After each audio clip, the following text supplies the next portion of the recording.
An 8-year-old boy in Clearwater, Florida spends the evening with his mother and asks if he can sleep in her bed. After putting him to sleep, his mother struggles to fall asleep due to typically working the overnight shift. As the hours tick on, she finally decides to leave Zach alone to get some fresh air, and when she returns, he's nowhere to be found. This is a complex case with very few confirmable facts, rather rumors and theories galore. But at the heart of it is an innocent little boy, someone who was loved by a large extended family, a family still looking for answers nearly 25 years later.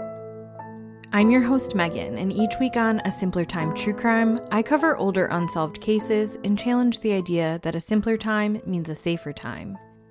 This week, I'm bringing to you the unsolved, puzzling disappearance of Zachary Bernhardt.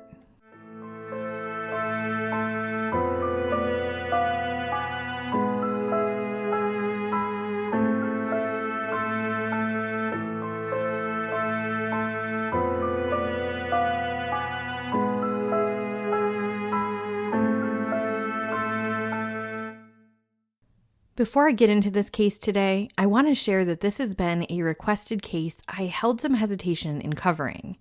I thought about why that is, and I think it's because it's a case with a high level of controversy. It's talked about on the internet quite a bit, and it's one of those cases people have very strong opinions about. From the time I encountered this case years ago and all through the years, it's been one that my personal opinion has been all over the place on. And whenever I'm sharing a case on here, it's important to me to have purpose and not just add noise to a case filled with speculation. And so what I think I can do today is center the story of an 8-year-old boy who was here one moment and gone the next, and to tell his story to a new audience so that it keeps his story alive and serves alongside his extended family's push for answers. With that said, I'll be sharing this story, the emerging theories and possibilities, and I'll be as clear as possible as I'm telling the story of what pieces are confirmed, what falls into a gray area, and what lies in the territory of pure speculation. What I won't be doing is making any firm statements on what I believe happened to him, blame any one person, or look at the circumstances through a narrow lens, because like everyone else, I simply don't know. And with that in mind, I'm going to do something I normally don't do. Before telling, I'm going to give you a high-level overview so that you can carry this with you as you listen to the chronological events. We know that 8-year-old Zachary Bernhardt went missing from his townhome overnight in the year 2000. And in all the dialogue surrounding the case, there are 3 main theories with many sub-theories underneath them. One is that Zachary was harmed by his mother that night and that she's being untruthful in her version of events. 2, that Zachary was not harmed directly by his mother, but that his mother is aware of what happened to him, or she was just negligent in the process. Number 3, that Zachary was abducted and harmed by a stranger and his mother is not involved or knowledgeable at all. So let's get into it. The story starts on September 10th, 2000 in Clearwater, Florida. Zachary Bernhardt is 8 years old and he was born on December 18th, 1991. Zachary lives with his mother, Leah Hackett. They live in a townhome at the Savannah Trace apartment complex. The complex sat on Drew Street, which is a main east-west thoroughfare dotted with low-rise apartment buildings, small retail plazas, service shops, and commercial properties. At the time, the neighborhood in Clearwater was a largely working-class population. It was filled with renters, single-parent families, and blue-collar workers, with a mix of longtime locals and transplants to the area. The complex itself was nice because it offered family-friendly amenities without a super steep price tag. There were 12 low-rise buildings that housed a total of 456 rental units, and Savannah Trace Apartments had a pool, a playground, and a gated parking area. Most of what I can tell of the layouts of the units, including the type Zachary and Leah lived in, was that they were 2-story townhome units. Even though it was a fine place to raise a family, it wasn't without its crimes, issues, and disturbances, and the greater neighborhood outside of the complex dealt with these issues as well. Zachary's mother Leah was trying to make ends meet, which was a way of life for her from the moment Zach was born. She was a single mother who worked a series of low-earning jobs. Zachary and Leah had moved around a ton, almost every single year since he was born. And to understand the twists and turns Zachary had in his life leading up to his disappearance, it's important that we go through a lengthy backstory, one that can't be sugar-coated. Zachary was born in Lakeland, and at that time, Leah was living with her boyfriend, Jason.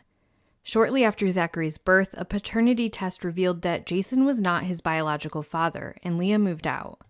According to public records and reporting in the Tampa Bay Times, Leah relocated to a tiny town in Michigan and began dating a college student named Robert. It's implied that Zachary did not make this move with her, or that he wasn't living with her consistently and was possibly staying with relatives, but I couldn't confirm, so just beware that's one of those not concrete things. What we do know is that she gave birth to a second child, a daughter, in 1994, and that was with this boyfriend. That relationship also did not work out, and Robert sued Leah for custody of their daughter. Leah initially was granted custody and the ability to move back to Florida, and at this point, either Zachary was with her or they're reunited around this time. It's important to note that Leah's large family would often say that they believed in the "it takes a village" mantra, and in whatever it took to raise Zachary, they stepped in to help, knowing that Leah was a single mother. In continued reporting in the Tampa Bay Times, on a Saturday in June in 1996, when Zachary was 4 and the little girl was 2, Robert came to visit his daughter. Leah met him on a stretch of the I-75 corridor in Hillsborough County, where Leah asked Robert if he could watch both of the children so that she could go out for the night. Surprisingly, at least to me, Robert agreed, but became concerned when Leah didn't return. He tried paging her several times and could not reach her. After this, he got in touch with Leah's sister, and when Leah hadn't returned the following evening again, Robert and Leah's sister reached out to the police department to file a missing persons report. By the following day, Monday, she returned. At this point, Robert had enough, and he took his daughter back to Michigan with him, petitioning for sole custody. And he won. During this time in 1996, Leah met and dated another man, a 22-year-old, and she moved into his apartment. During this time, Zachary was living with Leah's sister nearly 3 hours away in Plant City. In late 1996, Leah and this man also broke up, but she continued living in his apartment. At one point, shortly after their breakup, he caught her at the residence of another man. He allegedly shoved Leah, and he pled no contest to misdemeanor domestic battery. Leah continued to reside at this man's apartment, and what comes next gets a little fuzzy. It's established that in May of 1997, the sister was caring for Zachary, and she went to look for Leah at this apartment and couldn't locate her. At this point, she found out that Leah had also not reported to work for 2 weeks, and as such, she filed another missing persons report, telling police that her sister struggled with alcohol issues and had a history of threatening suicide. Interestingly enough, this sister told police that Leah had told her workplace that she needed some time away because her mother had died, but Leah's mother, Carol, was alive and well, and this isn't the last time you'll hear something like this. Leah resurfaced a few days later and made contact with her sister. Leah began caring for Zachary again shortly thereafter, moving into a rundown apartment complex with him in downtown St. Petersburg. Leah couldn't keep employment and afford the rent, so one of the apartment owners made a deal with her. He would make her the apartment manager in exchange for covering her rent and utilities. This business relationship turned sour, though we don't know the details of why. A few months later, the owner revoked this agreement. Around the same time, which is mid-1998, this owner barged into her apartment unannounced, and an altercation ensued where he was allegedly wrestling her for the apartment keys and ripped her shirt open in the process. We weren't here for this altercation, and it's never okay to put your hands on somebody regardless of the circumstances, but it's worth noting that the altercation is presented differently depending on the source. This that I just shared with you was from a later article in the Tampa Bay Times, but an earlier article based only off Leah's reporting of the incident to police was that a former boss and friend broke into her apartment, attacked her, and ripped her shirt open in front of her young child. Police ordered the property owner to stay away from Leah after this. At this point, Zachary had completed kindergarten at his first elementary school. They moved to a new community, and then he was moved to a new school for first grade. This time, Leah was living with a friend of hers, and Zach was attending school at Frontier Elementary School in Largo, Florida. Later articles after Zach's disappearance would have his teachers describing how smart and sweet he was and a good student, and they said he appeared to really love his mother.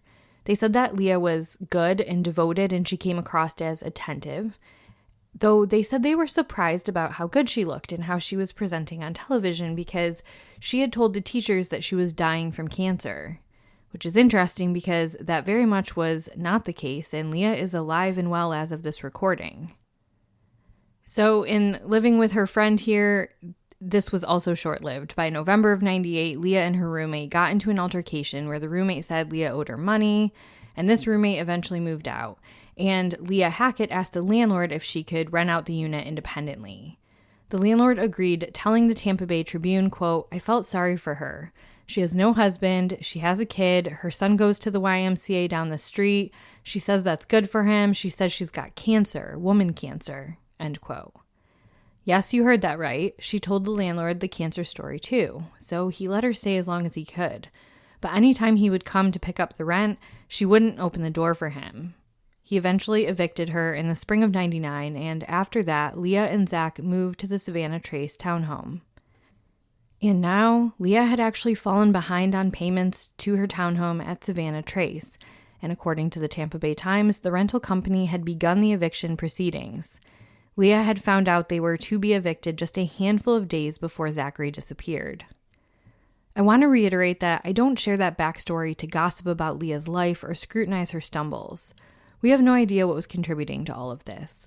Could there have been substance use? Maybe, but I can't confirm. Mental illness? Same, maybe. I just don't know.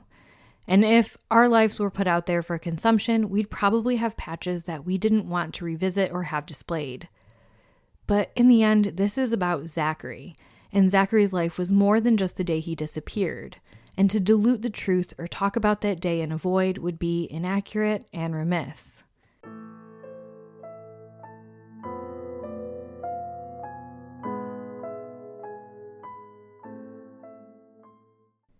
Despite the turbulence, teachers, family, and neighbors all described Zachary as well-adjusted and seemingly unaffected by this turmoil.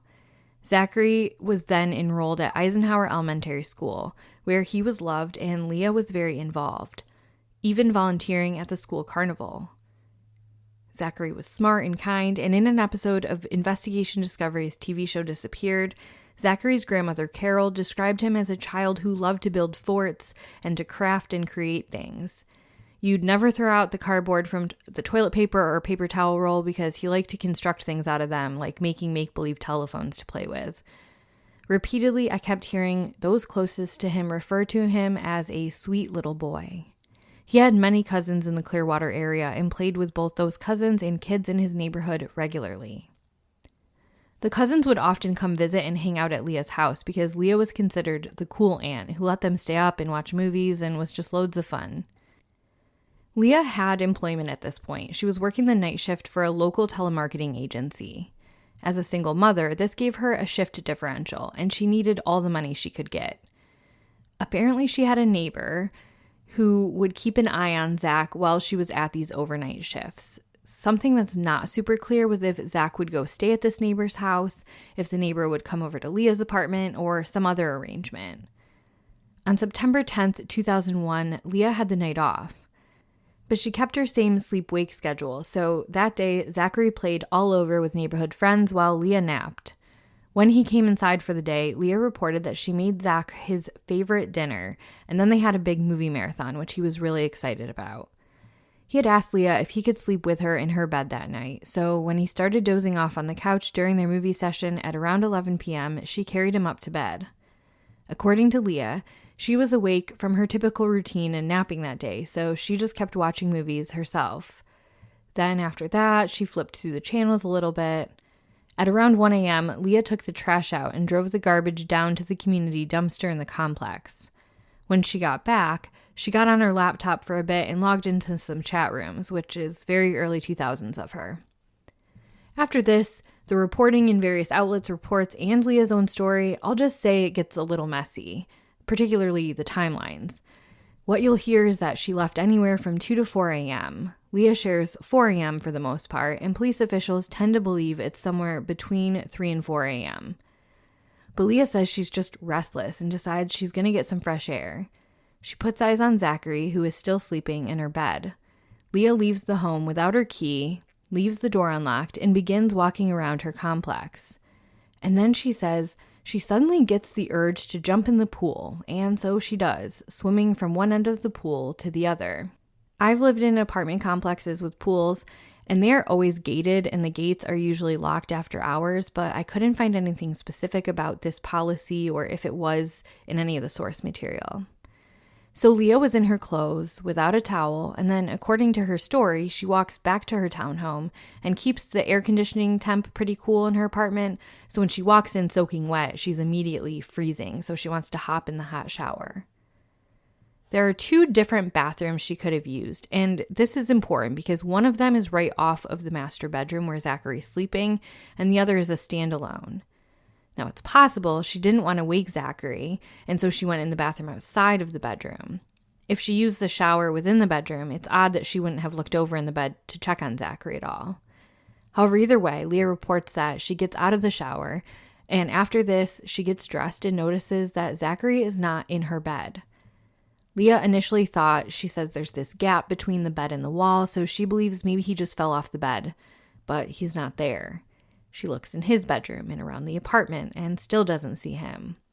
It occurred to her at that point that maybe Zachary woke up and was scared when he couldn't find her, and so she went to the neighbor's house, the one who sometimes babysat him. Leah knocked at this neighbor's door, and when there was no answer, she started pounding on the window in a panic. This neighbor finally stirred awake, and she tells the neighbor she's looking for Zachary. This neighbor said, "I haven't seen him." So then she places the 911 call at 4:47 a.m. So to recap the timeline quick from when she left the house, she allegedly left around 4 for about 15 minutes total. On that walk, she decided on a whim to jump into the complex pool and swim from one end to the other, get out without a towel, soaking wet in her regular clothes, walk back to the apartment, and hop in the shower. She notices Zach isn't in her bed, she does a search for him, and then she notifies police. In the 911 call, she sounds distraught. The dispatcher actually asks her if she left the door unlocked and when she went to take her walk, and she says yes, and then follows it up by saying she knows it's her fault, implying like, "Oh, I left the door unlocked and someone came in." Police respond quickly to the scene, and in the meantime, Leah calls her mom Carol and her sister for support. When they arrive to the complex, it's already swarming with law enforcement and police tape. Police said they wanted to speak to Leah down at the station, but don't want to bring her down in a police cruiser and taint the opinion of the media, so they ask Leah's sister to drive her down, which she does. Carol, Zachary's grandmother, refuses to go down to the police station and says she's not leaving the apartment until her grandson is found. I have to say that in every single TV interview that Carol has done, as well as Leah's family, it's just absolutely heartbreaking. You have to remember that in many ways they spent a lot of time raising Zachary all by themselves. And you can just hear the pain in their voice. You can tell that they haven't and will not give up on finding him. While at the station, police interview Leah Hackett further. She sticks with her story, and it doesn't really differ. In the episode about Zachary's case on Investigation Discovery's Disappeared, police say she sort of has a mixed demeanor, and sometimes it feels more appropriate than others. She's often crying and panicking and distraught, and other moments she makes what seems like an odd or misplaced joke. Though they do say everybody deals with emotions differently, and I tend to agree. I think if a body language expert walked in and said, everything she's saying and all her mannerisms point to her lying, I might hold a little more weight than just she made a weird joke, but it's still worth paying attention to. All through the night and into the next day, the search was on for Zachary. The FBI, Tampa Police Department, and the Florida Department of Law Enforcement, or FDLE, all helped Clearwater police in the search. While Zachary's apartment was nearby the hustle and bustle of US 19, around the complex at the time, there was a lot of nature. Wetlands and swamps, dense woods, you name it. And it was pretty treacherous to do a search, so kudos to the first responders and searchers. They searched all the way over to an area called Cliff Stevens Park and other areas east of the complex. They searched by helicopter, on foot, ATVs, horseback. They were pulling out all the stops to find this little boy. Outside of those searches, investigators were going door to door in the complex and collecting stories from potential witnesses. They were also locating area sex offenders and figuring out their whereabouts on the early morning hours of September 11th, 2000. And, believe it or not, It was a really high volume of sex offenders in his neighborhood, more than a lot of neighborhoods. It was just seemingly not a great area. Concurrent with all of this, police were trying to get to know those closest to Zach and who might have had a motive to take him. They ask about Zachary's father, and Leah says that he's not involved in Zachary's life, but she does offer up his name and where he might be staying. Police were able to track Zachary's biological father down, living in another state. And believe it or not, this man had no idea that he had even fathered a child with Leah. When law enforcement told this man he had this boy and that he was missing, he was very disinterested in getting involved, whether Zachary made it home safely or not. He had an alibi, and he was quickly crossed off their list. Police back at the townhome were processing the scene. There was no sign of forced entry, and of course, there wouldn't be because we know the door was left unlocked. But there was no sign of anything. Not a struggle, not blood, not any type of crime scene, nothing like that, which struck them as a little odd. Sometimes when I have heard this case being discussed, the scene is described as pristine. And I've seen pictures of the townhome that police have shared publicly, and I wouldn't describe it that way because that sort of gives the impression that it's been like bleached and wiped down everywhere and is spotless. The apartment looks very lived in. I mean, no judgment here. If you walked into my house, it's the same. Dishes in the sink, little piles of papers, some clothes on the floor. You get the idea. So I just think it's important to note that distinction. It's not as if it appeared that she had bleached the house or wiped it all down or anything like that. Police treat the whole townhome as a potential crime scene and collect evidence. And in a very cagey and vague way, down the road, they will mention that they collect DNA evidence. What is the DNA evidence? I'm not sure. And without knowing the source of the DNA, I trust that law enforcement has thought through all these scenarios as professionals much more than I. But knowing that Zachary was sleeping in his mother's bed, if the male DNA profile came from, say, the sheets or the bed, Leah was a sexually active single woman who probably had men over sometimes. So I just hope that it's genuinely DNA evidence that could be useful and not some sort of red herring. But I digress. The ground search continued on, but was winding down after a few days without any luck. Leah was hesitant to be interviewed and wasn't part of the search. She did make one public statement to the media on Wednesday the 13th. She tearfully got in front of cameras and said the following. First thing is, my family and I would like to thank everyone who has searched, helped, passed out flyers, prayed, or thought about Zach since he disappeared on Monday. The media has been very helpful and respectful through this whole ordeal. He is a beautiful boy, inside as well as out. He himself would be the first one out searching if he could. Anytime Zach heard about anyone in trouble or needing help, he asked how he could help. Anyone who ever met Zach has loved Zach. The support of the community has shown us how much Zach is loved. We miss him, we love him very much, and we want him to come home. We're all here waiting, so please don't stop looking for Zach and help bring Zach home. Thank you very much. As the initial search slowed down, the court of public opinion shifted away from Leah's favor. Neighbors and acquaintances talked about her going out all the time and partying.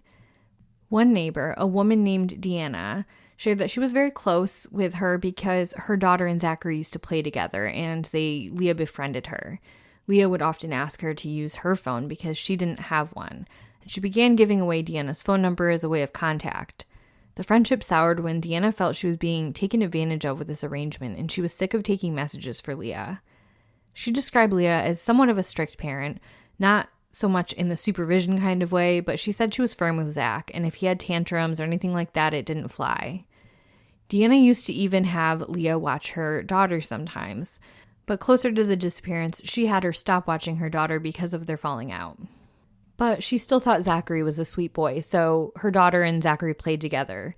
Deanna said that on September 10th, she saw Zachary playing outside and that he wasn't being supervised, he was by himself, which we already knew because we knew Leah was asleep. She was heading out to go to a barbecue, and Zachary actually asked her if she could join, and she kind of said something along the lines of, "No, sweetie, not this time." And that was the last Deanna had seen of Zachary. However, she had a really interesting detail.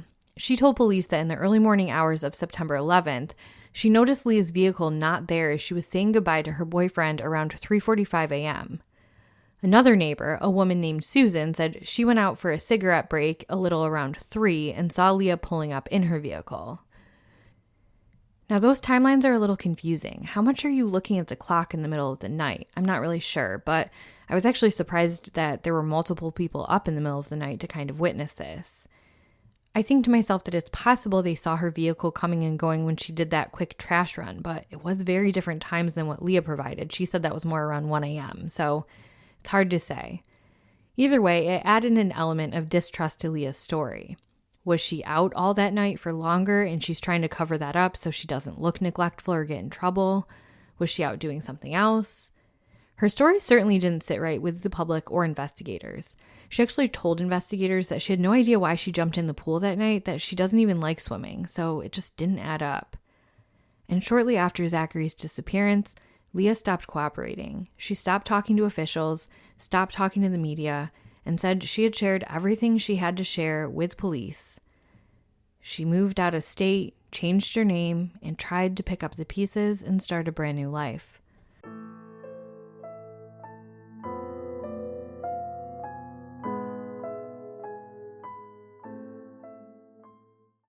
Back in Florida, Carol, Zachary's grandmother, along with Leah's extended family, all stayed heavily involved in the search for Zachary. And it's important to note that Carol and many relatives of Leah stood by her and still do. They said that Leah was a very good mother, not without her struggles, but that she loved Zachary and would never do anything to harm him. They said she left the area because of how cruel people were to her. She'd go out and people would call her a child killer. She had no anonymity and she couldn't find jobs, and it was just affecting her mental health. They said she stayed involved in hearing about the investigation through her family, and that she was profoundly impacted by his absence and the not knowing. The next break in the case came in spring of 2001. An anonymous tipster in Zachary's case said that there was a man police needed to look at because he was sexually assaulting and murdering children in the area, or at least he said he was. His name was Kevin Gelbert, and investigators took this tip very seriously. They were able to infiltrate the dark web and befriend him online, pretending that they too were interested in this type of thing. One such investigator who had succeeded in getting close to Gelbert was actually then invited out by him to do a ride-along, looking for a child to abduct. The officer went in the car, and Gelbert actually had bleach in the back, and he pointed to it and said that was to clean up whatever it is that they did. The night took a wild turn when suddenly Gelbert turned into the Savannah Trace apartments and said, "The last time I abducted a boy, it was from this apartment." He went on to say that the little boy was wearing Mickey Mouse underwear and Scooby-Doo pajamas. At this point, police had enough to bring him in for questioning, but they ran into issues connecting him directly to Zachary because, you see, he pointed to the wrong apartment, and Zachary was wearing a t-shirt and boxer shorts when he went missing, and some reports just say boxer shorts. But either way, it was not Scooby-Doo and Mickey Mouse or anything like that. So that was not a match to the outfit that Gelbert described. And then the DNA was also not a match.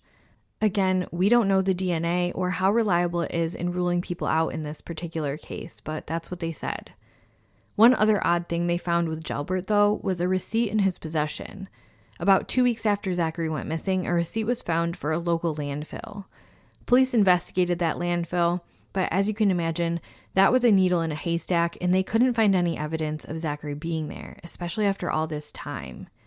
A lot of people still think that Gelbert did this crime and that his body was dumped in there and that it was just never found. But it was a little ways after his disappearance, so that would be a long time to hold on to a body. Impossible? No, but definitely odd. Gelbert denied harming the boy and said everything was just a fantasy, that he hadn't actually done anything to all those children. And while police couldn't tie him to Zachary completely, they did charge him with solicitation of murder. They also found a horrendous amount of child pornography on his computer, and for all of that, he received a 40-year jail sentence. He's still serving that right now. Kevin Gelbert remains a person of interest because his confessions and ties to the apartment complex made him suspicious. But due to his conflicting statements, mismatched forensic evidence, and lack of definitive proof, authorities never did charge him in Zach's disappearance. The next lead came just a couple months later, in August of 2001, all the way near Boulder, Colorado. A suspicious photo of a young boy tied up was found outside of a sporting goods store. It showed a young, reddish blonde-haired boy, bound with duct tape, lying on his back, hands covering his chest with a rock placed nearby. Some people felt it was a staged scene or staged grave, but unsure of who this was, the Boulder Police Department shared it with law enforcement agencies across the country, trying to ID who this was. And police in Clearwater were interested because it resembled Zachary. They brought in Zachary's aunt as well as his grandmother, Carol, and after much time reviewing the photo, they felt it wasn't him. And police did their due diligence by using technology to compare facial features and distinguishing characteristics, and in the end, they too felt that it wasn't Zachary, and to this day, they don't know who it was. For the 1-year mark of Zachary's disappearance, his family planned a vigil and a large-scale event to draw attention to his case. Unfortunately, that wouldn't come to be, as Zachary's 1-year anniversary of his disappearance fell on September 11th, 2001. With the nationwide tragedy of September 11th, his family knew that his case wouldn't possibly be featured on anything, so they abandoned this and continued to just work behind the scenes. His grandmother raised money for missing children's organizations and did her best to keep his name out there. And the next lead would come in early 2002, when another chilling crime happened in Zachary's apartment complex.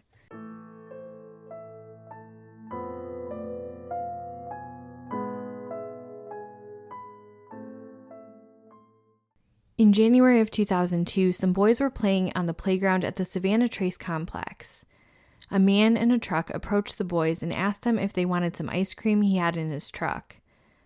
The little 5-year-old boy started walking in that direction when the man suddenly grabbed him and threw him in his truck.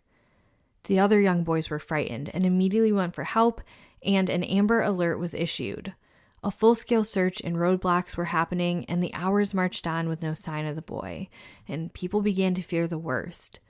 But that evening, 10 hours after he went missing, a motorist was driving near a fast food restaurant in Bushnell, Florida, 80 miles outside of Clearwater, and he swore he heard a sound coming from the dumpster while he sat at the red light. He pulled in and found the young boy. He was injured but alive, and police released very little about what happened because it was suspected that he was sexually assaulted and he was such a young minor. The boy was able to give police a description of his abductor, and police looked into if the abduction could be related to Zachary's. I mean, what are the odds that 2 little boys are presumably abducted from the same apartment complex in such a small window of time? But there were a lot of differences. In the second case, it was in broad daylight in front of a witness, and that boy was let go. In Zach's, it was the middle of the night, right from the apartment, and he's never been found. Police at this time do not believe the cases are related, but this abductor has never been caught, and they can't rule out the connection for sure.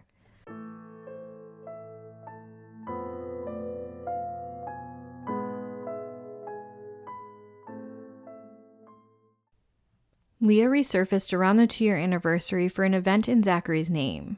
She did a brief interview with a news outlet where she described how her family protected her in her fragile mental state and how it's been so hard being under suspicion. Describing the public scrutiny of her personal life, she said, quote, "If you want to find out that I picked my nose in the 3rd grade, fine. As long as Zach's picture is put out there, that's okay. I do something every day for him. I just don't think you have to do it in front of millions of people to make it count." End quote. One might argue that what was being found out was more significant than nose-picking or a bad report card, but I can also understand what she's saying and do respect that people grieve differently. And for the most part, that's where Zachary's case has stood throughout all this time. The most recent information I could find was connected to a nonprofit called Protect Your Children, Inc., where they were tipped off about a homeless man living on the Texas-Mexico border, and this person looks a lot like a grown-up Zachary. They do a mini episode on their social media. It's from back in April of 2025, and I'd encourage you to watch it if you're interested, though until it becomes more substantiated, I'll just share it for what it is and let them dive into it further alongside law enforcement. It's definitely circulating on Reddit and in the online chatter space, and some people find an uncanny resemblance while others find a lot of differences. As of this recording, the question remains, what happened to Zachary that night? Was Leah involved? If so, was it intentional or an accident she was covering up? Is Leah's swimming story true, or is it possible she went out that night and then got home and realized Zach had been taken and made up that story to seem less negligent in leaving him home alone? Did a stranger come in and take advantage of the situation?